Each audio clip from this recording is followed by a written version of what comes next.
فیکٹیچیوڈ کے معزز ناظرین کو السلام علیکم۔ ناظرین محترم، اس کائنات میں ہمارے علاوہ کیا کوئی ہے؟ یہ وہ سوال ہے جس کا جواب انسان نے صدیوں معلوم کرنے کی کوشش کی ہے اور سائنسدان اس کے مناسب جواب کی تلاش میں لگے رہے ہیں۔ لیکن اب ایک چیز جان لیں، اگر خلا میں کوئی مخلوق ہے تو اس بات کا قوی امکان ہے کہ وہ سازگار خطے میں ملے گی۔ سازگار خطہ کسی ستارے کے ارد گرد اس علاقے کو کہا جاتا ہے جہاں نہ بہت گرمی ہو اور نہ بہت ٹھنڈ ہو۔ ناظرین محترم، ویڈیو کی جانب بڑھنے سے پہلے میری تمام نئے آنے والے ناظرین سے گزارش ہے کہ وہ چینل کو سبسکرائب کرتے ہوئے ساتھ موجود بیل آئیکن کو بھی پریس کر دیں تاکہ ہماری تمام نئی آنے والی ویڈیوز آپ کو بر وقت موصول ہوتی رہیں۔ ناظرین محترم، سب سے پہلے بات کریں گے چاند کے باسیوں کی۔ خلائی مخلوق کی زندگی کے ساتھ ہماری دلچسپی گلیلیو کی نئی دوربین کے بعد شروع ہوئی، جس سے ہمیں 17ویں صدی کے آغاز میں آسمانوں میں دیکھنے کی سہولت ملی۔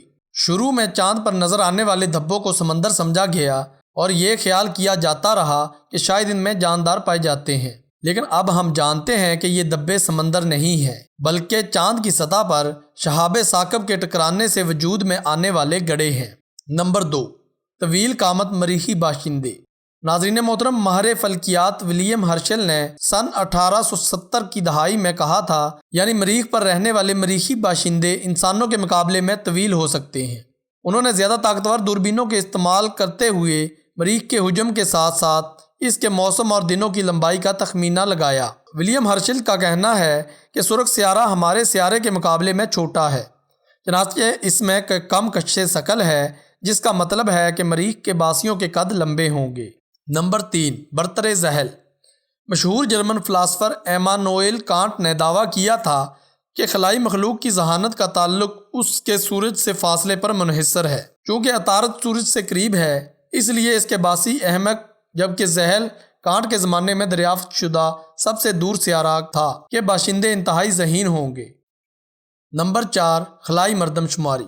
ناظرین محترم، اسکاٹ لینڈ کے ایک پادری اور سائنس کے استاد ٹامس ڈک نے سن 1848 میں نظام شمسی کے اندر رہنے والی خلائی مخلوق کی تعداد کا حساب لگانے کی کوشش کی تو انہوں نے پیش گوئی کی کہ اگر نظام شمسی کے تمام سیارے اتنے ہی گنجان آباد ہوں جتنا کہ اس وقت کا انگلستان تھا تو 280 افراد فی مربع میل کے حساب سے شمسی نظام کی کل آبادی 22,000 ارب ہونی چاہیے۔ نمبر 5، چاند پر زندگی۔ ناظرین محترم، نظام شمسی میں زندگی کو تلاش کرنے کے لیے بہترین جگہ ممکنہ طور پر مریخ جیسے قریبی سیاروں پر نہیں ہو سکتی، بلکہ دور بسنے والے ایک ایسے چاند پر ہو سکتی ہے جیسے کہ یوروپا جو مشتری کے گرد گھومتا ہے، اور اینسلاڈس ذیل کا ایک اور چاند ہے۔ ان دونوں چاندوں پر مائع سمندر پایا جاتا ہے۔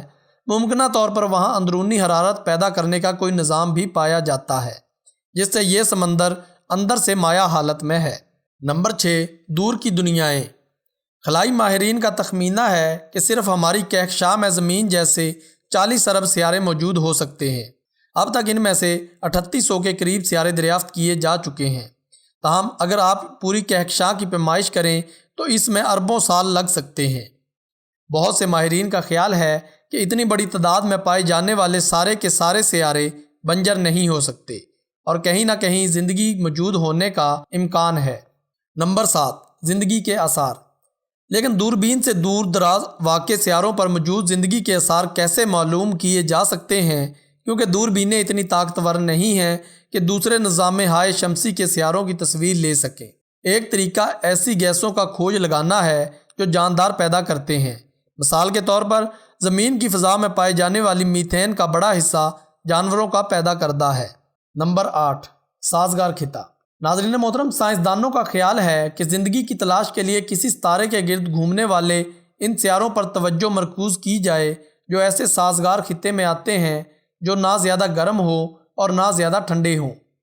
ہماری زمین سورج کے گرد ایسے ہی خطے میں گردش کر رہی ہے۔ سائنسدانوں نے ہم سے قریب ترین ستارے پراکسما سینٹوری کے گرد ایک ایسے ہی مدار کا پتہ چلایا ہے جہاں ایک سیارہ گھوم رہا ہے۔ نمبر 9، شمسی بادبان۔ ناظرین محترم، خلا میں طویل سفر کے لیے بہت زیادہ توانائی درکار ہوتی ہے۔ ایک انوکھا منصوبہ شمسی بادبان والے انجن کا ہے جو سورج سے خارج ہونے والی شمسی ہواؤں کے زور پر اسی طرح اڑ سکتا ہے جیسے بادبانوں والے بحری جہاز سمندر میں سفر کرتے ہیں۔ ایسے انجن والے جہاز اپنی رفتار بتدریج تیز کرتے رہتے ہیں اور بالآخر روشنی کی رفتار کے 20% تک پہنچ سکتے ہیں۔ شمسی بادبان والے خلائی جہاز کو نزدیک ترین ستارے پروکسیما سینٹوری تک پہنچنے تک 20 سال لگیں گے۔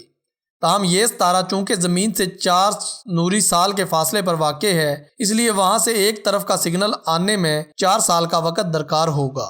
نمبر 10، ذہین خلائی مخلوق۔ ناظرین محترم، یہ تو عین ممکن ہے کہ کائنات میں کہیں نہ کہیں زندگی موجود ہو، لیکن اکثر ماہرین کے مطابق یہ زندگی بہت ابتدائی اور سادہ شکل میں ہوگی، جیسے زمین پر جراثیم وغیرہ۔ لیکن کیا کہیں انسان کی طرح یا انسان سے زیادہ ذہین خلائی مخلوق کا وجود ہو سکتا ہے؟ اور اگر ہوا تو وہ کس حیت میں ہوں گے؟ زمین پر انسان کی ثقافت کی عمر 10,000 برس سے زیادہ نہیں ہے، جبکہ جدید سائنس کی ابتدا صرف چند صدیاں قبل ہوئی۔ لیکن اگر کائنات میں کہیں ذہین مخلوق موجود ہوئی تو وہ ممکنہ طور پر انسانوں سے لاکھوں یا کروڑوں برس زیادہ ترقی یافتہ ہوگی۔ یہ بھی ہو سکتا ہے کہ وہ حیاتیاتی وجود پر انحصار ہی نہ کرتے ہوں اور مکمل طور پر روبوٹوں کا روپ دھار چکے ہوں۔ اگر ایسا ہوا تو پھر انہیں کسی سازگار خطے میں رہنے کی بھی ضرورت نہیں ہوگی۔ البتہ توانائی حاصل کرنے کے لیے پھر بھی انہیں کسی ستارے یا پھر بلیک ہول کے قریب رہنے کی ضرورت پڑے گی۔ ناظرین محترم، آج تک کے لیے اتنا ہی۔ اگلی ویڈیو تک کے لیے اجازت دیجیے۔ اللہ حافظ۔